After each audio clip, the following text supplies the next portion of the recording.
zakonshëm zgjedhjet shndërrohen figurativisht në një lloj dasme. Po në rastin ton, si e përshkruan këtë atmosferë që po vjen nga terreni? Dasma të dhunshme kur nuk janë ashtu argëtuese.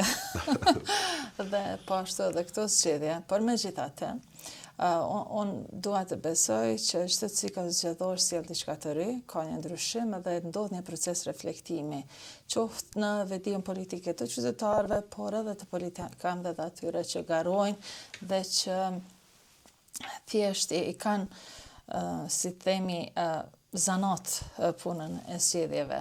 Por duhet të kuptojmë që ky cikël zgjedhor nuk ka ndodhur për dëshirën askujt, përveç të atij i cili ka synuar të marrë akoma më shumë, sepse nuk i mjaftojnë asnjëherë numrat dhe ajo është lëvizja vetëvendose dhe lideri Albin Kurti. Por ajo çfarë është e çuditshme dhe mendoj që duhet të vinte si refleksion i këtij procesi zgjedhor është që do më shumë për çfarë? Për të bërë më shumë apo për të vazhduar duke mos bërë asgjë.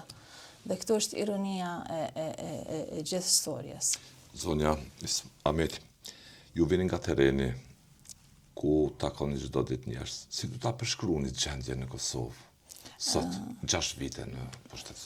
6 vite në pushtet dhe unë kam 7 vite në politikë, dhe thot fare pak, largo pak aty kohën e pandemisë, nuk jo kam shkëqitur terrenit dhe punës me qytetar, dhe ajo çfarë shoh është se çdo ditë ka varfrim, nga viti në vit ka mlefosje të madhe në mesin e popullatës, ka një revolt, ka një pakënaqësi, tash dikush radikalizohet dhe orienton në diçka akoma më të keqe, ndërsa dikush tjetër thjesht e ka një dozë të madhe depresioni, që unë e vrej, një tip depresioni kolektiv, por që me punën time, të them të drejtën, mundohem që të kanalizojmë ato pakënaqësi në një veprim për të ndryshuar këtë gjendje.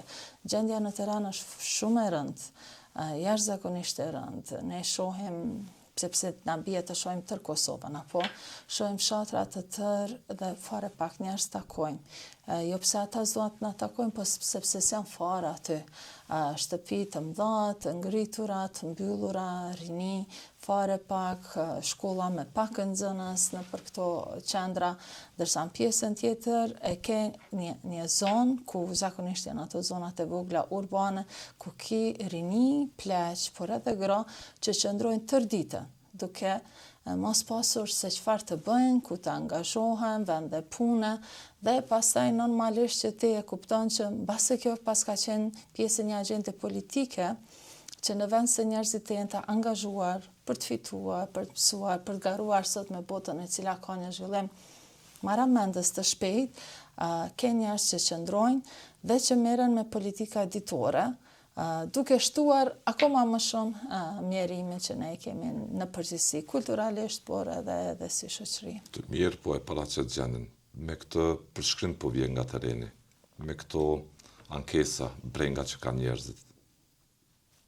E tillë është gjendja thu. E tillë është gjendja. Nuk po e thu pse je në garë politike. Absolutisht, dhe gjatë gjithë kohës, dhe thuaj se ne në garë kemi qenë gjatë tër këto vite, unë ju kom bashkangjitur Partisë Demokratike në kohën kur ishte në opozit. Dhe gjatë gjithë kohës sa kemi qenë dhe jemi akoma në opozit, jam munduar që ato që kam parë në terren, si nevoja të qytetarëve, të adresoj tek leadershipi i partisë time në mënyrë që të jem pjesë edhe programit të Bedri Hamzës. Këtë punë natyrisht e kemi bërë të gjithë ne që jemi në terren, dhe jemi munduar që kandidati ynë Bedriu të dalë me zgjidhje, sepse unë shoh që qytetarët luftojnë me varfëri, me çmimet e larta, me pasiguri, me mos zhvillim, me gjithçka. Në anën tjetër, ne shohim një kryeministër që lufton me të gjithë ne, edhe me botën jashtë, për çfarë? Për një trop pushtet. Dhe pushtet për çfarë? Sepse unë dua të kuptoj cili është qëllimi i fitimit të pushtetit nëse jo shërbimi ndaj qytetarëve.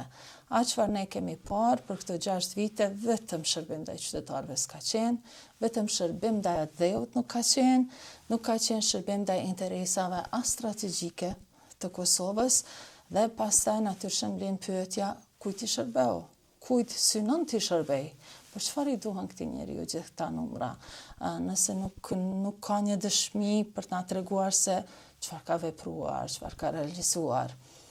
E pam edhe nga diaspora, duke mbajtur fjalime, ndërkohë që unë besoj që në mos asgjë ka mundur një prezentim PowerPoint ta tregoj të thot e bëm këtë, e realizuam këtë, shikoni këtë fotografi si që ishte dikur si u bë tani.